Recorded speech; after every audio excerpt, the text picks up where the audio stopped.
Hello, this is Lee Beckett and welcome to 10 tips for offline networking. This is actually video 2 of 2 in this little series about offline networking. In the first video we looked at 10 locations, 10 potential venues where you could go to do offline networking, to promote yourself, to promote your business, to promote your products and services, where you can meet people and speak to them one-to-one to tell them about what it is you do to try and get them interested.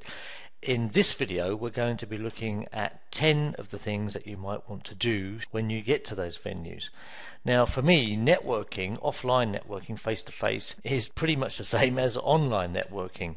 There are two things you want to achieve. You want to be impressive and you want to be memorable. Obviously there are a couple of ways to be impressive and memorable, but what we really want is to be impressive and memorable in a very positive way, so that sometime after the networking event we can contact the people we met and arrange to meet them and talk to them in a more detailed and more serious way about our products and services. So without any further pause, let's get on to the first one. First on the list is set SMART goals.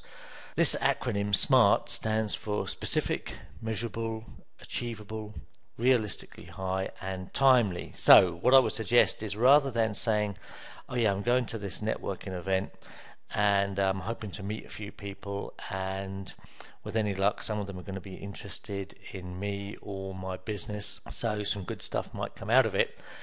A SMART goal would be, I'm going to a networking event at 7:30 this evening. It lasts until 9 o'clock. I'm going to be there for the full 90 minutes. In that 90 minutes, I intend to have 6 serious conversations with 6 people that I've never met before about my business. I'm going to get their business cards, and after the event, I'm intending to contact at least 3 of them. At least 3 of those people are going to be serious prospects for me in my business. So you can see specific, measurable, achievable, realistic and timely.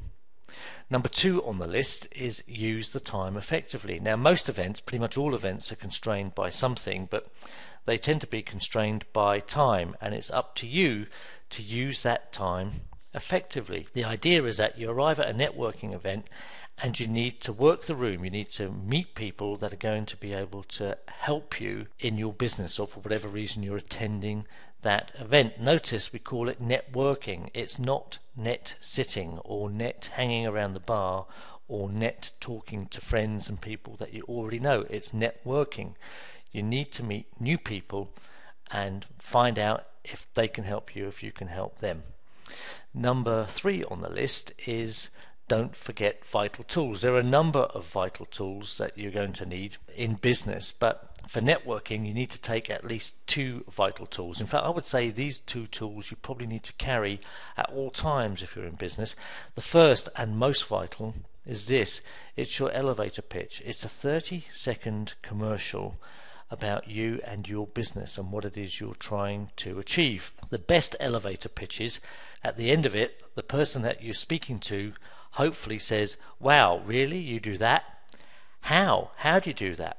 It's compelling. The message is so compelling that they're intrigued and they want to ask you more about it. So you need to craft that message in a very compelling way. Nothing worse than delivering your elevator pitch and at the end of it the other person kind of shrugs their shoulders, rolls their eyes and says, really? So what? The other vital tool are these business cards. I'm going to be talking a little bit more about these in a few minutes, so I'm not going to get into it now, but you need to take at least these 2 vital tools to networking events, and when you get there, make sure you use them.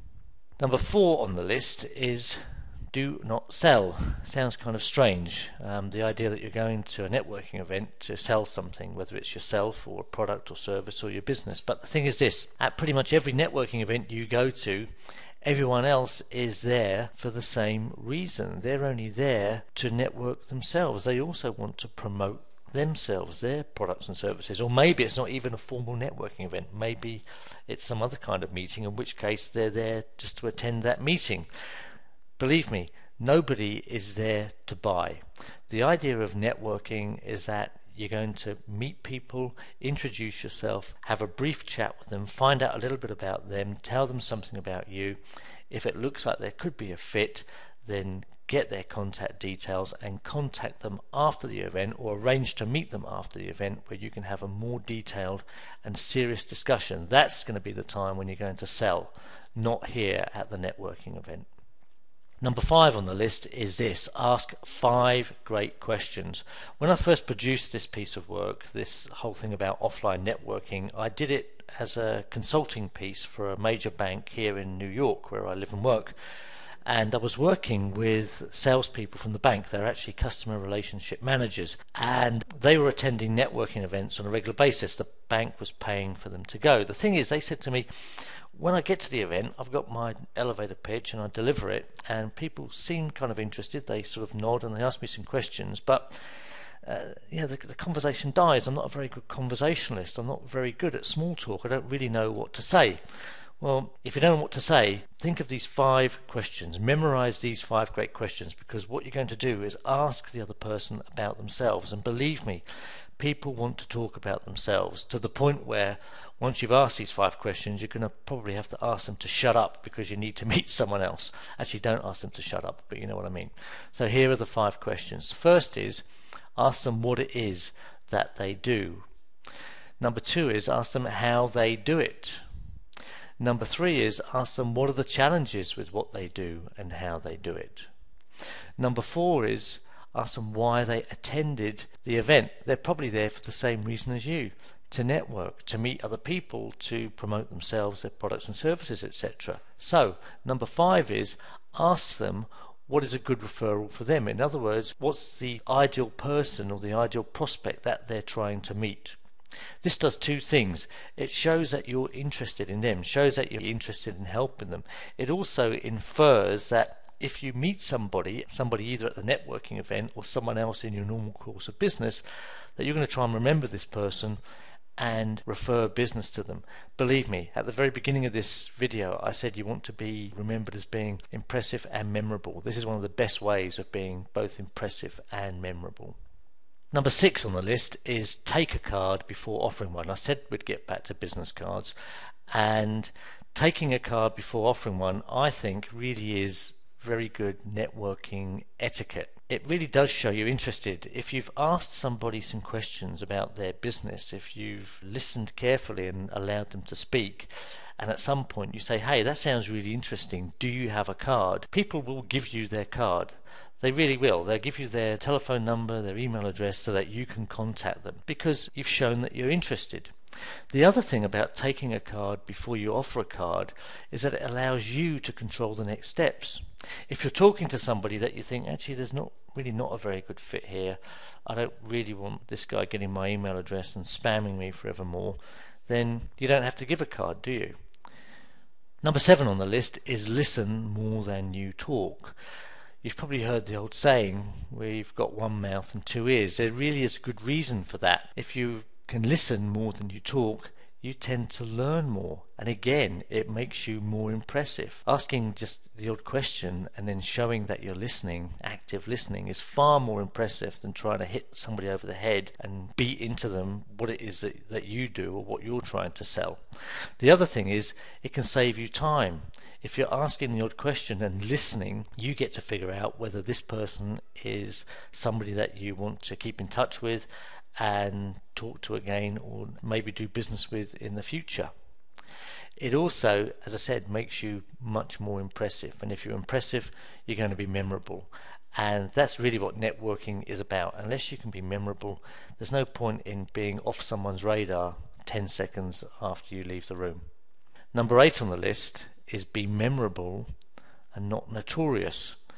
It sounds kind of obvious, but if you meet someone at an event that you don't get along with, and believe me, there are plenty of jerks at networking events, don't argue with them.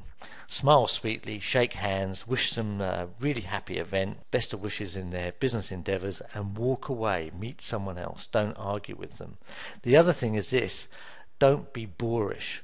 What I mean by that, if I can give you an example, a little while ago I was at a networking event talking to a guy. We'd been speaking for, I suppose, 5-10 minutes. We had already exchanged business cards and we were just getting to the point where we were going to fix up to meet in a couple of days' time. We were about to put something on the calendar.